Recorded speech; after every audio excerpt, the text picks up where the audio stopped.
వెనుకబడ్డటువంటి ఆదిలాబాద్ జిల్లాలో air force station రక్షణ శాఖకు సంబంధించినటువంటి ఎయిర్ ఫోర్స్ స్టేషన్ నిర్మించడానికి 2014లో నరేంద్ర మోడీ గారు ప్రమాణ స్వీకారం చేసినటువంటి వెంటనే తెలంగాణ రాష్ట్రంలో ఆదిలాబాద్లో ఎయిర్ ఫోర్స్ స్టేషన్ నిర్మాణం చేయడానికి కేంద్ర ప్రభుత్వం ప్రతిపాదనలు సిద్ధం చేసి ఆ రోజు తెలంగాణలో ఉన్నటువంటి టీఆర్ఎస్ ప్రభుత్వంకు అనేక సార్లు ఉత్తరాలు రాసిన రాష్ట్ర ప్రభుత్వం సహకరించండి, ఆదిలాబాద్లో ఎయిర్ ఫోర్స్ స్టేషన్ కేంద్ర ప్రభుత్వం నిర్మించడానికి సిద్ధంగా ఉన్నదని అనేక సందర్భాల్లో చెప్పినా కూడా గతంలో ఉన్నటువంటి టీఆర్ఎస్ పార్టీ ప్రభుత్వం పట్టించుకోలేదు. ఆ రోజు పార్లమెంటు సభ్యులుగా ఉన్నటువంటి గోడం నగేష్ గారు అనేక సందర్భాల్లో పార్లమెంట్లో అదే విధంగా అప్పటి రక్షణ శాఖ మంత్రి నిర్మలా సీతారామన్ గారికి, తర్వాత ఇప్పుడున్నటువంటి రక్షణ శాఖ మంత్రి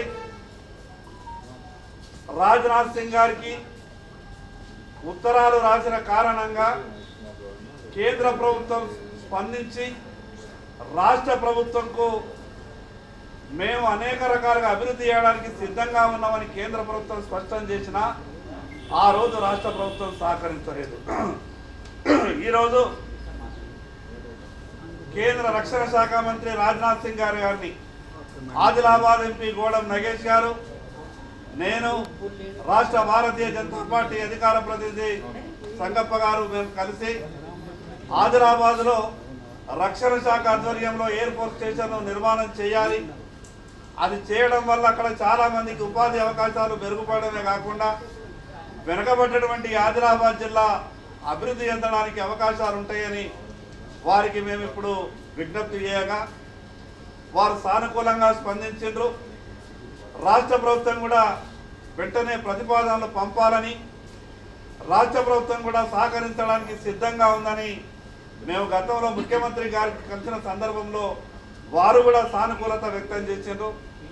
ఈరోజు రాజ్నాథ్ సింగ్ గారికి కలిసిన తర్వాత వారు స్పష్టంగా చెప్పారు, కేంద్ర ప్రభుత్వం రక్షణ శాఖ తరపున ఎయిర్ ఫోర్స్ స్టేషన్ నిర్మించడానికి సాధ్యాసాధాలన్నీ కూడా అక్కడ అవకాశాలు ఉన్నాయి, మేము పూర్తిగా సహకరిస్తామని చెప్పారు. రాష్ట్ర ప్రభుత్వం కూడా సహకరించడానికి సిద్ధంగా ఉన్నది. ఈరోజు రక్షణ శాఖ మంత్రి రాజ్నాథ్ సింగ్ గారికి కలిసిన తర్వాత మాకు ఒక నమ్మకం, విశ్వాసం ఏర్పడ్డది. తప్పకుండా తొందరలోనే ఆదిలాబాద్లో ఎయిర్ ఫోర్స్ స్టేషన్ నిర్మాణం పూర్తయి ఆదిలాబాద్ వెనుకబడ్డటువంటి జిల్లాగా పేరున్నటువంటి ఆదిలాబాద్కు ఆ ఒక్క పేరు తొలగించి అభివృద్ధి దిశగా ప్రయాణం చేసే అవకాశాలు ఉన్నాయని మాకు ఒక గట్టి నమ్మకం, విశ్వాసం ఏర్పడ్డది. ఈ సందర్భంగా రాష్ట్ర ముఖ్యమంత్రి గారికి ప్రత్యేకంగా విజ్ఞప్తి చేస్తున్నాం.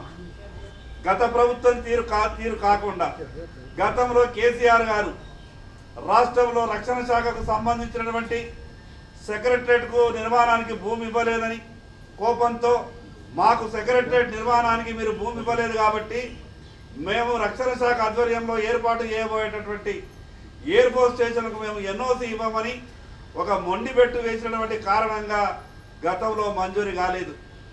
ఈరోజు ఉన్నటువంటి రాష్ట్ర ముఖ్యమంత్రి రేవంత్ రెడ్డి గారికి విజ్ఞప్తి చేస్తున్నాం, గత ప్రభుత్వం తీరు కాకుండా ఈరోజు తెలంగాణ రాష్ట్ర అభివృద్ధికి, ప్రత్యేకంగా వెనుకబడి ఉన్నటువంటి ఆదిలాబాద్ జిల్లా అభివృద్ధికి కేంద్ర ప్రభుత్వం 100% సహకరించడానికి సిద్ధంగా ఉన్నటువంటి సమయంలో మీరు ముందుకొచ్చి అన్ని రకాలుగా సహకారం చేయాలని, తప్పకుండా కేంద్ర రాష్ట్ర ప్రభుత్వాల సహకారంతో ఆదిలాబాద్లో ఎయిర్ ఫోర్స్ స్టేషన్ నిర్మాణం పూర్తవుతుందని మాకు ఒక గట్టి నమ్మకం, విశ్వాసం ఉన్నది.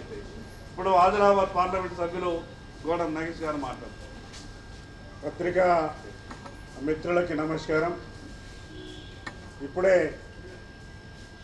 కేంద్ర రక్షణ శాఖ మంత్రులు గౌరవనీయులు రాజ్నాథ్ సింగ్ గారిని నేను మా స్థానిక ఆదిలాబాద్ స్థానిక శాసనసభ్యులు పాయల్ శంకర్ గారు, మా భారతీయ జనతా పార్టీ రాష్ట్ర అధికార ప్రతినిధి సంగప్ప గారు కలవడం జరిగింది. మా ఆదిలాబాద్లో ఎప్పుడో వందల సంవత్సరాల కిందట అక్కడ రక్షణ శాఖకి సంబంధించినటువంటి ల్యాండ్తో పాటుగా రక్షణ శాఖకి సంబంధించినటువంటి హెలికాప్టర్లు కావచ్చు, అవన్నీ కూడా అక్కడ ఆపరేషన్ జరిగేటివి. ఇప్పటికీ అక్కడ 369 ఎకరాలు అక్కడ రక్షణ శాఖకు సంబంధించి ఉంది. పాత ఎయిర్ స్ట్రిప్ అక్కడ ఉంది. గతంలో 2014 నుంచి గౌరవ మోడీ గారు మొట్టమొదటిసారిగా ప్రధాని అయిన తర్వాత దేశంలో ఎక్కడెక్కడైతే రక్షణ శాఖకు సంబంధించినటువంటి ఎయిర్ స్ట్రిప్స్ ఉన్నాయో అవి చూసుకున్న తర్వాత ఆదిలాబాద్లో ఉన్నటువంటి దాన్ని కూడా అభివృద్ధి పరచాలి. ఆదిలాబాద్ జిల్లా అన్ని రంగాల్లో వెనుకబడి ఉంది. అక్కడటువంటి ప్రజలకి, యువతకి ఉపాధి కలిగించే విధంగా ఈ యొక్క ప్రాజెక్ట్ వస్తే బాగుంటుందనే ఉద్దేశంతో 2014 నుంచి భారతీయ జనతా పార్టీ ప్రభుత్వం, మోడీ గారు ఆ రోజు ప్రభుత్వం నాటి ఉన్నటువంటి టీఆర్ఎస్ ప్రభుత్వానికి ప్రపోజల్స్ పంపిస్తే కనీసం వాళ్ళు రెస్పాండ్ కాకున్నటువంటి సందర్భం గత 10 సంవత్సరాలుగా చూడడం జరిగింది. రాష్ట్ర ప్రభుత్వం ఇంకా 1500 ఎకరాలు అక్వైర్ చేసుకొని ఇస్తే అక్కడ ఎయిర్ స్ట్రిప్కి అవకాశాలు ఉన్నాయి. 369 ఎకరాలు ఆల్రెడీగా అక్కడ ఉంది. రాష్ట్ర ప్రభుత్వం కూడా మాకున్నటువంటి సమాచారం ప్రకారంగా చాలా క్విక్గానే వాళ్ళు కూడా రెస్పాండ్ అవుతూ ఉన్నారు. ఎందుకంటే ఈ మధ్యనే మన యొక్క శాసనసభ్యులు గౌరవ ముఖ్యమంత్రి గారిని కలిసినప్పుడు వారికి విన్నవిస్తే మళ్ళీ ఆ ప్రపోజల్స్ని ఈ మధ్యనే ప్రభుత్వానికి జిల్లా నుంచి పంపించడం జరిగింది.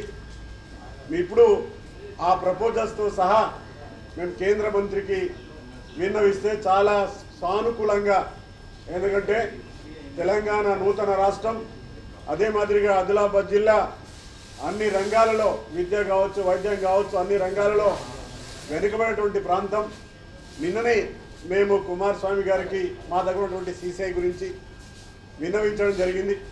ఈరోజేమో ఎయిర్ ఫోర్స్ గురించి విన్నవిస్తే చాలా అంటే రెస్పాండ్ అయిపోయి రాష్ట్ర ప్రభుత్వం నుంచి పూర్తి స్థాయిలో ప్రపోజల్స్ని తెప్పించి సాధ్యాసాధ్యాలు అన్నీ కూడా కనబడతా ఉన్నాయి. తప్పకుండా మేము సానుకూలంగా మరి ఈ కార్యక్రమాన్ని చేయడానికి సిద్ధంగా ఉన్నామని చెప్పేసి గౌరవ రాజనీత్ సింగ్ గారు చెప్పడం జరిగింది. ఇది ఒక మంచి శుభపరిమాణంగా మేము భావిస్తూ ఈ జిల్లా ప్రజానికానికి, జిల్లా యువతకి ఉపాధి లభించే కార్యక్రమం అని చెప్పేసి సందర్భంగా మనం చేస్తూ జిల్లా సమగ్ర అభివృద్ధి కోసం తప్పకుండా మేము కృషి చేస్తాం. అంటే ఆల్రెడీగా 14 నుంచే ఈ ప్రపోజల్స్ నడుస్తూ ఉన్నాయి. 1500 ఎకరాలు అక్వైర్ చేసుకొని పంపించాలి. రాష్ట్ర ప్రభుత్వం కూడా చాలా అంటే స్పోర్టివ్గా ఉంది. ఇప్పటికే మా కలెక్టర్ గారు లెటర్ రాస్తే అంటే మన శాసనసభ్యులు ముఖ్యమంత్రి గారికి లెటర్ ఇస్తే ముఖ్యమంత్రి నుంచి కూడా వాళ్ళ కేసు నుంచి కూడా లెటర్ వచ్చిన తర్వాత ప్రపోజల్స్ కూడా పంపించడం జరిగింది. ఆ ప్రపోజల్స్ పూర్తి స్థాయిలో వచ్చిన తర్వాత తప్పకుండా, ఎందుకంటే టీం ఇప్పటికే చాలాసార్లు టీం వచ్చి వెళ్ళింది. 2 years బ్యాక్ కూడా 2 సార్లు టీం వచ్చి వెళ్ళింది. రక్షణ శాఖకు సంబంధించినటువంటి మొత్తం 2-3 సార్లు వచ్చి వెళ్ళింది. జిల్లా అధికారులందరూ కూడా వారికి ఉన్నటువంటి సమాచారాన్ని పూర్తిగా ఇవ్వడం జరిగింది. ఇప్పుడు కొత్త గవర్నమెంట్ నుంచి కూడా పూర్తి ప్రపోజల్స్ రాష్ట్ర ప్రభుత్వం నుంచి పంపించడం జరుగుతూ ఉంది.